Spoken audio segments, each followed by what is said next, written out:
अपना म्यूट करो क्योंकि हवा का वॉइस चल रहा है किसी का। चलो ठीक है, डिविडेंड पॉलिसी, ये चैप्टर हम लोग स्टार्ट किए थे लास्ट क्लास में, लेकिन लास्ट क्लास क्योंकि बहुत दिन पहले हुआ था इसलिए हम एक रिकैप करते हुए बढ़ रहे हैं। हम लोग दो मॉडल पढ़े थे, गॉर्डन मॉडल और वॉल्टर मॉडल।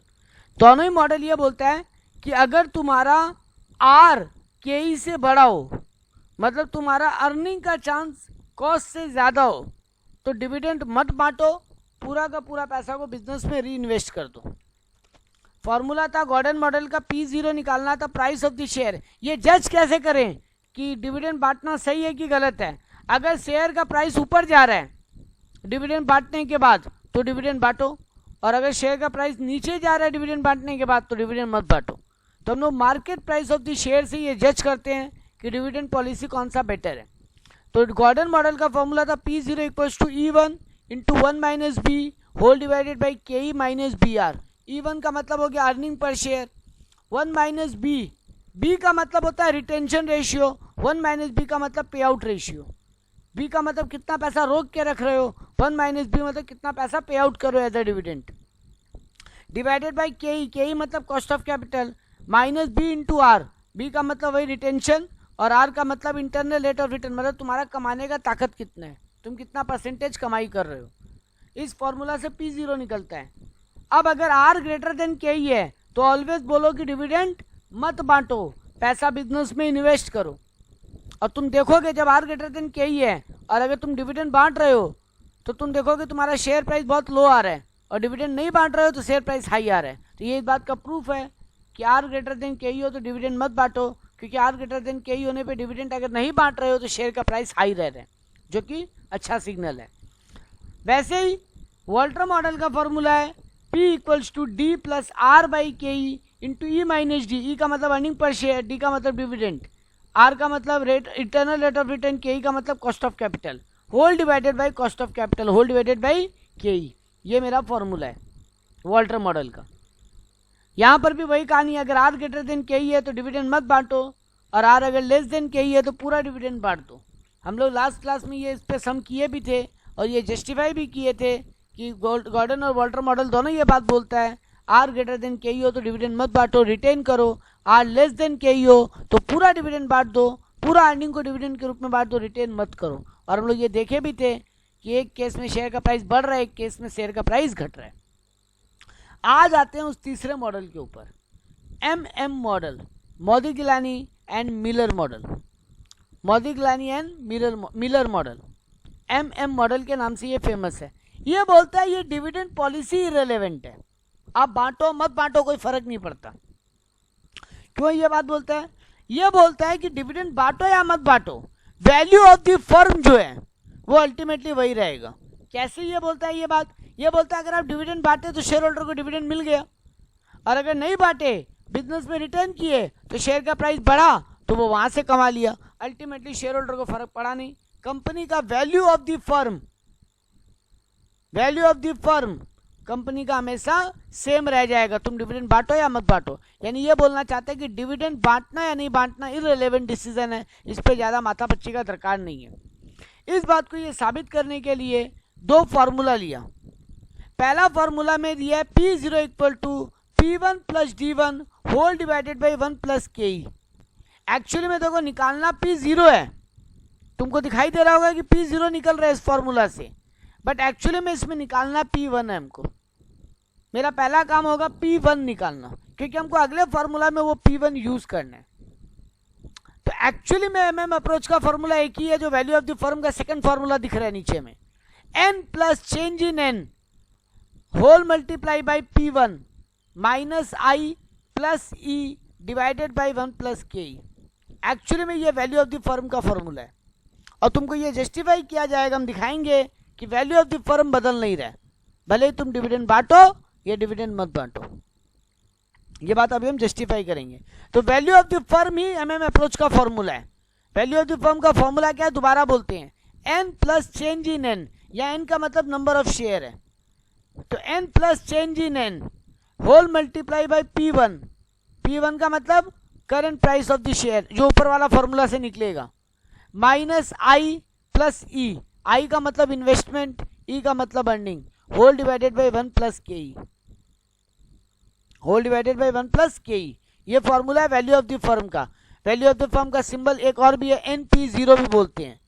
देखो वैल्यू ऑफ द फर्म का मतलब क्या होता है, तुम्हारा मार्केट में कितना शेयर इशू किया हुआ है multiply by market price of the share कितना है। अगर तुम्हारा बाजार में 1 लाख शेयर बेचा हुआ है, मार्केट प्राइस 22 रुपये है, तो 1 लाख इंटू 22 आ गया value of the firm 22 lakh rupees मेरा आज के दिन मार्केट वैल्यूएशन है, वैल्यू ऑफ द फर्म है। तो वैल्यू ऑफ द फर्म निकालने का फॉर्मूला ये है, वैल्यू ऑफ द फर्म का सिंबल है NP0। N मतलब नंबर ऑफ शेयर, P0 मतलब प्राइस ऑफ द शेयर। तो number of share into price of the share, यही वैल्यू ऑफ द फर्म होता है। Formula N plus change in N whole multiply by P1 minus I plus E whole divided by 1 plus K E. अब ये जो P1 है ना इस formula में, ये ऊपर वाला फॉर्मूला से निकलेगा, जिसका वो फॉर्मूला क्या है, P0 equals to P1 plus D1 whole divided by 1 plus K E. P0 equals to P1 plus D1 whole divided by 1 plus K E. वो P1 जो निकालना है, P0 गिवन रहेगा क्वेश्चन में, तो उस फॉर्मूला से P1 निकालेंगे, इस फॉर्मूला में पुट करेंगे, वैल्यू ऑफ द फर्म आएगा। तुम देखोगे डिविडेंड बांटे तब भी, नहीं बांटे तब भी value of the firm same आएगा। फॉर्मूला और लॉजिक क्लियर है सबको? आप लोग रिस्पॉन्ड दे सकते हो हाँ या ना में, क्योंकि हम स्क्रीन नहीं देख पा रहे इसलिए टाइप मत करना। हाँ सर। सबको क्लियर है? किसी को कोई डाउट है तो पहले बोल दो। अभी एक सम करेंगे और बेटर पिक्चर क्लियर हो जाएगा। चलो एक सम करते हैं इसके ऊपर। देखो एक्चुअली में 2 फॉर्मूला दिखाई दे रहा था आपको, लेकिन आपको इसको 4 स्टेप में सॉल्व करना पड़ेगा। तो हम ये पूरा सम 4 स्टेप में सॉल्व करके दिखा रहे हैं और आपको ये प्रूव करके दिखा रहे हैं कि डिविडेंड दो या मत दो ही रिलेवेंट रहेगा। देखो सम में क्या दिया है, capitalization rate 10%, capitalization rate 10%, capitalization rate मतलब के ही दे दिया, के ही 10%, number of share 10,000 of rupees 100 each, number of share 10,000 of rupees 100 each, और D1 दिया है 5 rupees per share. Company dividend बांट रहा है 5 रुपया पर शेयर करके। ये मेरे को डेटा दिया है, capitalization rate 10%, number of share issued 10,000 at the rate of 100 each, dividend per share 5 rupees per share. Net income expected मतलब अर्निंग, कंपनी एक्सपेक्ट कर रहा है 1 लाख रुपए इस साल कमाएंगे। और एक नया इन्वेस्टमेंट प्रपोजल है जहाँ पे हमको 2 लाख रुपया चाहिए, अगर बिजनेस में वो पैसा लगाना है, अगर वो इन्वेस्टमेंट करना है तो हमको 2 लाख रुपया लगेगा कहीं से।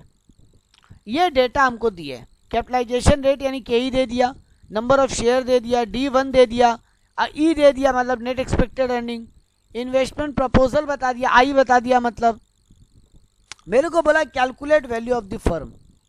तुमको बोला है वैल्यू ऑफ द फर्म निकाल के दिखाओ। Number 1 case dividend not paid, number 2 case dividend paid.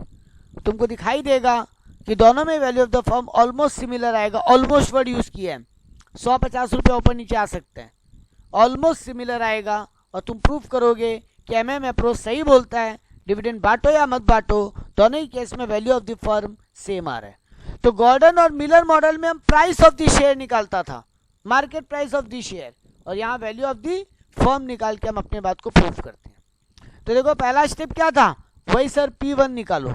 तो P0 equal to P1 plus D1 whole divided by 1 plus K E. P0 question में दिया हुआ 100 rupees of the value of the share का, तो P0 में 100 लिख दिया। P1 ही तो निकालना है।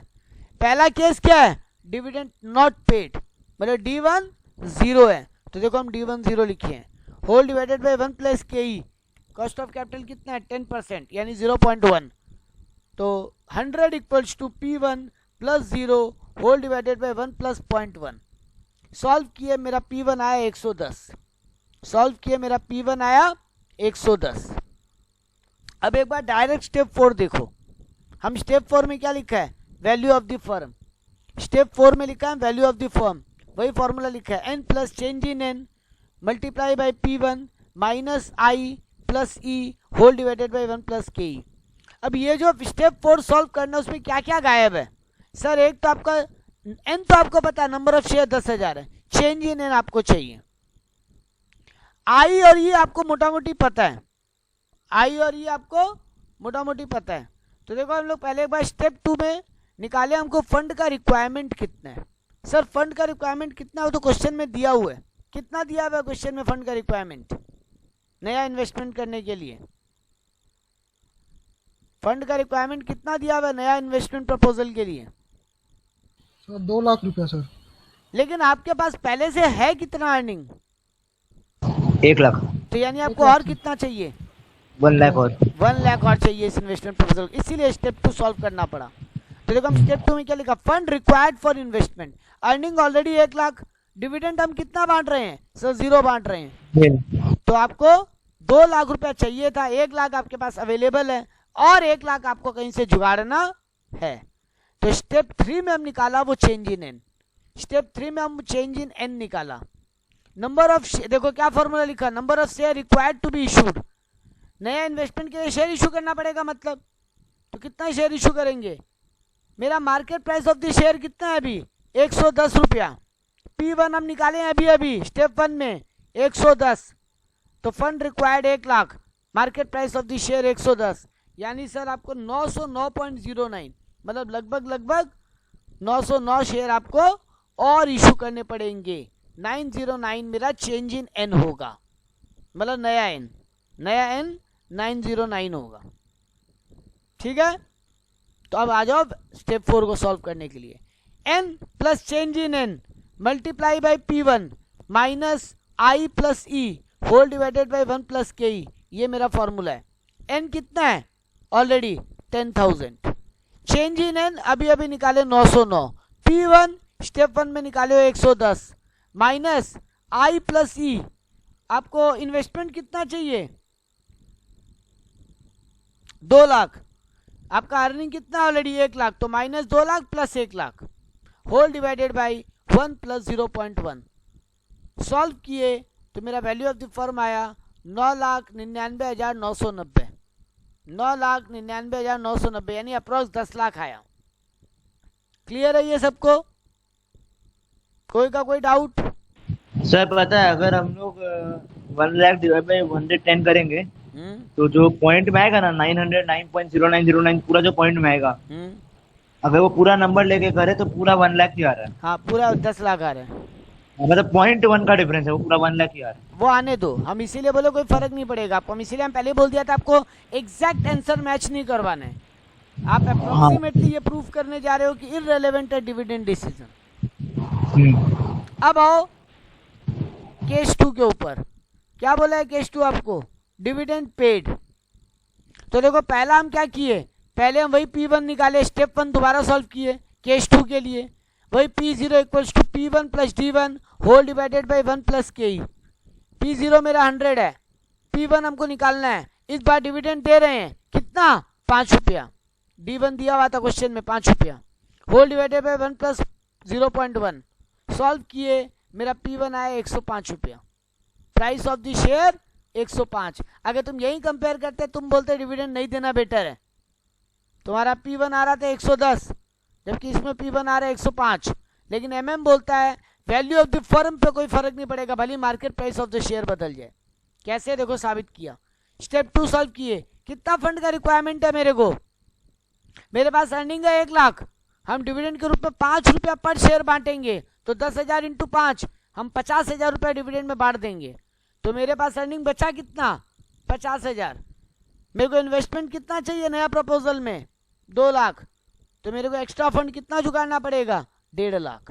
पिछला वाला केस में हम डिविडेंड बांट ही नहीं रहा था, पिछला वाला केस में हम डिविडेंड ही नहीं बांट रहा था, तो मेरा रिक्वायरमेंट था 2 लाख, 1 लाख अवेलेबल था, हमको बाजार से 1 लाख जुगाड़ना पड़ा शेयर बेच के।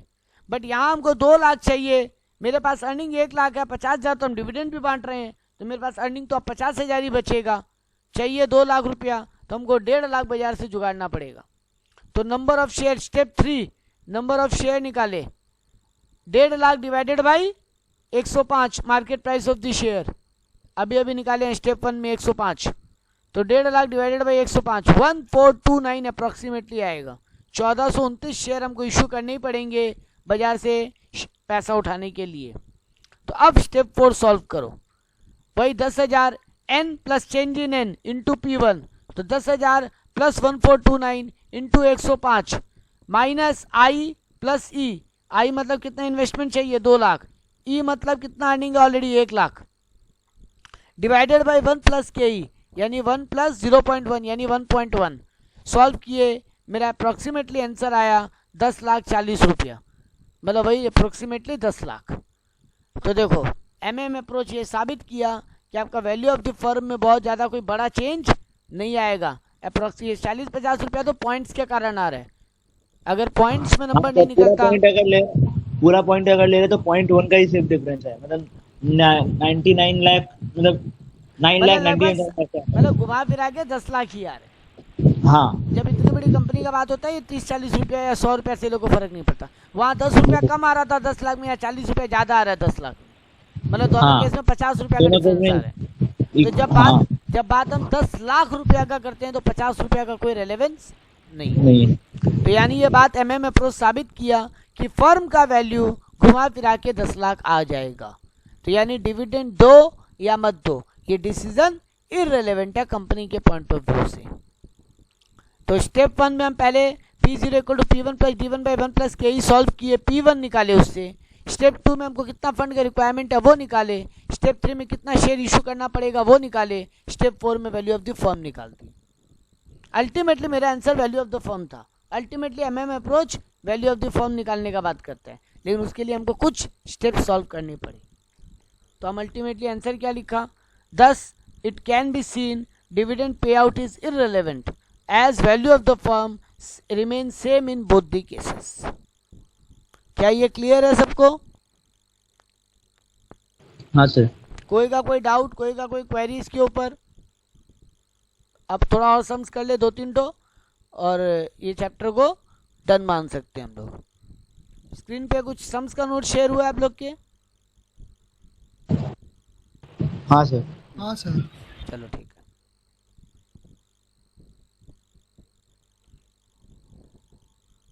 देखो यहाँ पे एक सम दिया है, exponent limited as 50,000 equity share of 10 each outstanding on January 1st।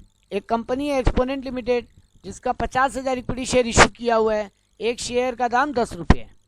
The shares are currently being quoted at par in the market price. Market में भी अभी वो 10 रुपये ही चल रहा है। Company has now intend to pay a dividend of 2 rupees per share for the current calendar year. Company 2 रुपया per share dividend बांटना चाहता है करेंट ईयर में।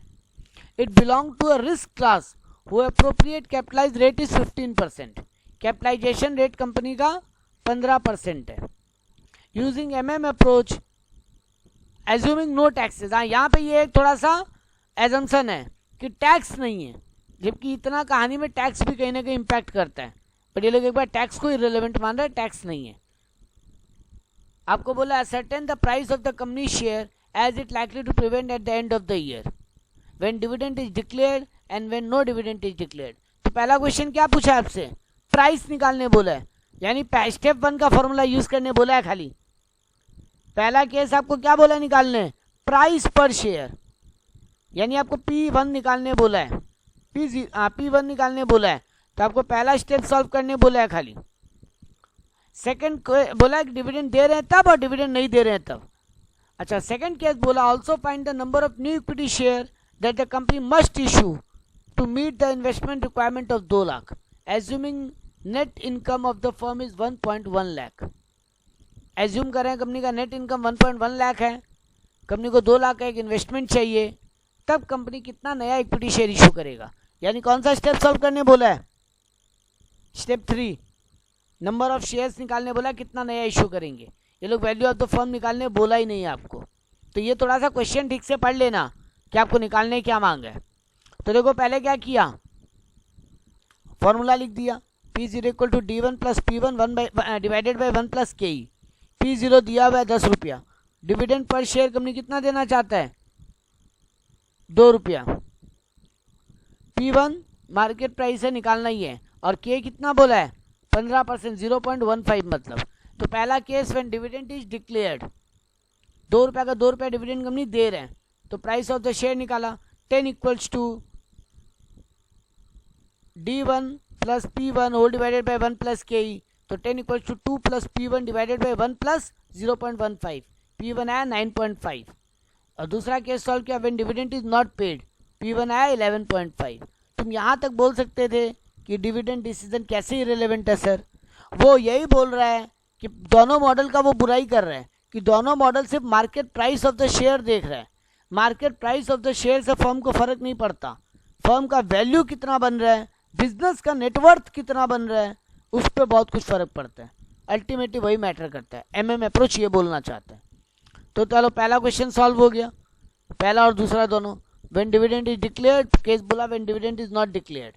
अब बोला नंबर ऑफ शेयर निकालो। अगर कंपनी को 2 लाख का इन्वेस्टमेंट चाहिए और कंपनी के पास 1.1 लाख का अर्निंग ऑलरेडी है, तो देखो पहला केस, ये देखो ये सॉल्व किया, ये लोग ये पूरा फॉर्मूला लिख के सॉल्व किया है, N1 प्लस P1 ही करके। आपको इतना दरकार नहीं है, आप अपना वाला बुद्धि लगा लो। स्टेप 1, स्टेप 2 और स्टेप 3 सॉल्व कर लो। केस 1 क्या बोला है? When dividend is declared, company कितना रुपया डिविडेंड डिक्लेयर कर रहा है? 2 रुपया पर शेयर। कंपनी का ऑलरेडी कितना इक्विटी शेयर है? 50,000। तो कंपनी कितना डिविडेंड बांटेगा? 1 लाख। कंपनी के पास कमाई कितना है? 1,10,000।